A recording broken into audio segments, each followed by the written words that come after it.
Hai teman-teman semuanya, selamat sejahtera bagi kita semua. Perkenalkan, saya Astuti Zalewu, NPM 191310637, Prodi Manajemen, semester 5, Klaster 3A. Saya salah satu mahasiswi Universitas Pembangunan Pencabut di Medan. Di video kali ini, saya akan mencoba menjelaskan tutorial pelaporan SPT PPH Pasal 21 orang pribadi secara online. Adapun video ini merupakan ujian akhir semester saya mata kuliah perpajakan dengan dosen pengampu Ibu Nori Ardian, SEMM. Baiklah teman-teman, langsung saja kita masuk ke tutorialnya. Nah, baiklah semuanya, sebelum kita memulai pelaporan SPT PPH Pasal 21 orang pribadi secara online, maka terlebih dahulu kita harus mengetahui apa yang dimaksud dengan SPT.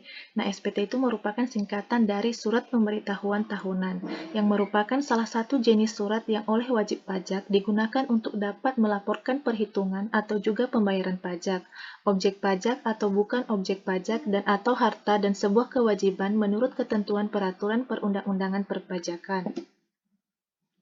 Nah, Surat Pemberitahuan atau SPT adalah laporan pajak yang disampaikan kepada pemerintah Indonesia melalui Direktorat Jenderal Pajak.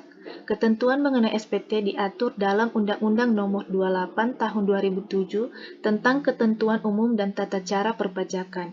Dalam undang-undang tersebut ditegaskan, pemerintah mengharuskan seluruh wajib pajak untuk melaporkan SPT sesuai dengan ketentuan yang berlaku.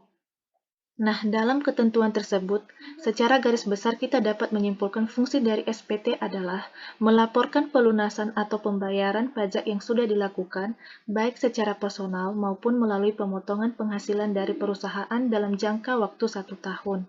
Yang kedua, melaporkan harta benda yang dimiliki di luar penghasilan tetap dari pekerjaan utama. Dan yang ketiga, melaporkan penghasilan lainnya yang termasuk ke dalam kategori objek pajak maupun bukan objek pajak.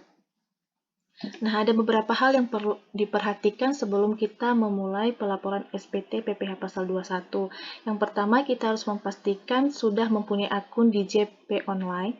Yang kedua, pastikan juga kita sudah mengisi dan membuat SPT masa PPH Pasal 21 secara lengkap dan benar sesuai dengan masa pajak yang akan dilaporkan dan disimpan dalam bentuk file CSV.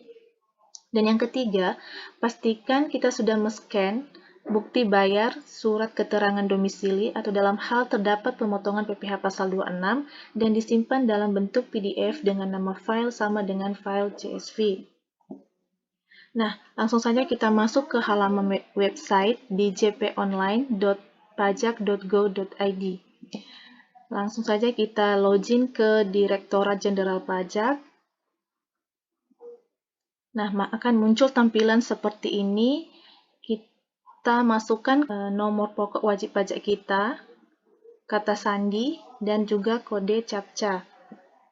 Nah, sebelumnya kita harus mempunyai kode EFIN yang didapat atau diperoleh dari kantor pajak. Setelah kita masukkan NPWP, kata sandi, lalu kode keamanan atau kode CAPTCHA, lalu kita login. Dan akan muncul tampilan seperti ini, lalu kita klik OK. Nah, di data profil, kita bisa mengubah data profil kita jika belum sesuai. Nah, jika sudah sesuai, maka kita ubah profil, lalu kita klik ya. Maka akan muncul tampilan seperti ini, maka kita pilih yang e-filing, karena kita melaporkan SPT PPH Pasal 21 orang pribadi, maka yang kita pilih adalah e-filing. Dan seterusnya akan muncul tampilan seperti ini, ada arsip SPT. Arsip SPT kita yang sebelum-sebelumnya sudah dilaporkan akan muncul di daftar SPT.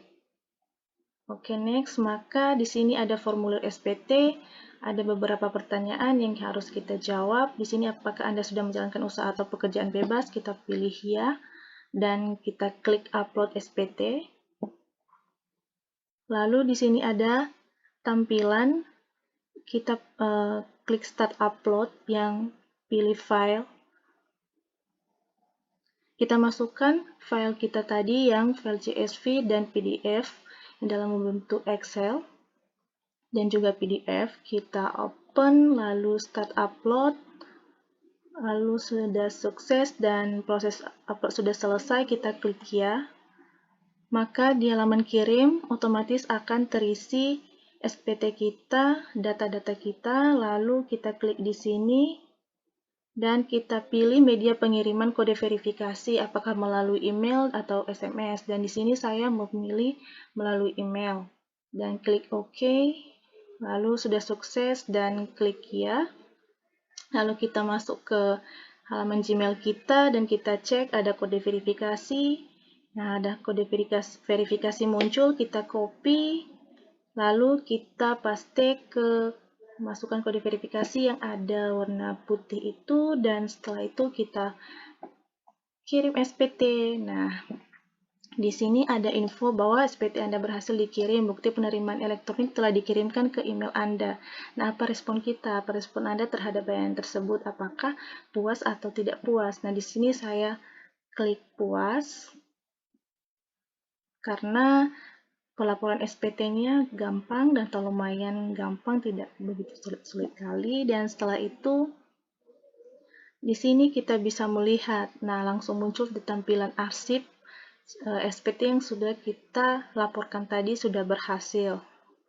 Nah, jika kita ingin melihat bukti pelaporan SPT kita secara elektronik, kita bisa lihat di pojok paling kanan, kita klik dan akan muncul tampilan seperti ini.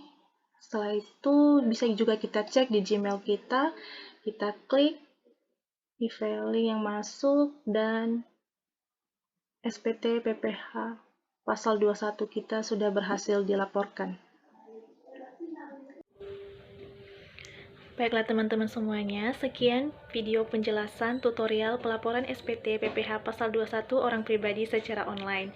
Semoga membantu. Saya Agus Suti Zilevu, pamit undur diri. Terima kasih.